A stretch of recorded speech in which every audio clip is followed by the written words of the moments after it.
Hey, Slater Crusaders. So all this tearing of everything down, statues, books, the whole thing, it's nothing new. It's nothing unique, I should say. This has happened forever through all of history. The Cultural Revolution in China, we got to get an expert on to tell us all about this. But the Red Guard, who were just mostly teenagers during the Cultural Revolution, they destroyed 5,000 years of Chinese culture, right? They're like 300 years of America, like that's a piece of cake. They destroyed 5,000 years of Chinese culture. Taoist, Confucian, Buddhist temples, shrines, scrolls, paintings, sculptures, everything all destroyed.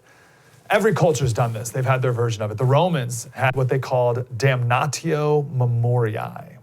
And it was the worst fate.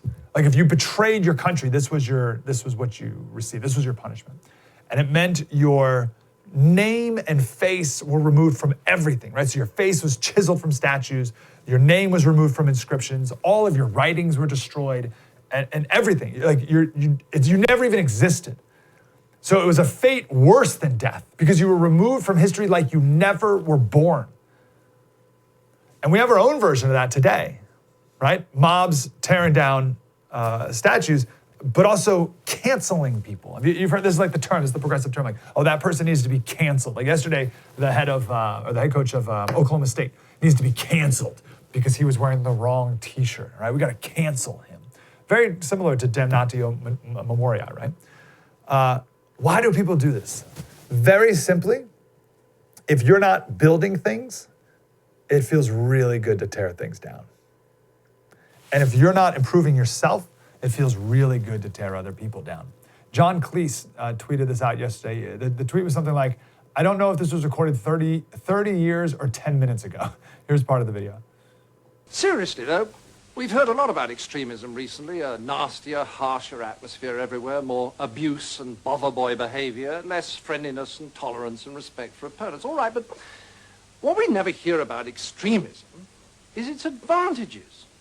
Well, the biggest advantage of extremism is that it makes you feel good because it provides you with enemies. Let me explain. The great thing about having enemies is that you can pretend that all the badness in the whole world is in your enemies and all the goodness in the whole world is in you. Attractive, isn't it? So, if you have a lot of anger and resentment in you anyway, and you therefore enjoy abusing people, then you can pretend that you're only doing it because these enemies of yours are such very bad persons. And that if it wasn't for them, you'd actually be good-natured and courteous and rational all the time. So, if you want to feel good, become an extremist. Okay. So good. The problem is we should be raising our kids to be building things. Because building things feels good, right? Achievement feels good. Being someone who lived a life that a society deems as worthy of building a statue to, that feels good. Tearing things down shouldn't feel good. Slater Crusaders, thanks for watching the first on YouTube. If you want more, like, subscribe. We got plenty.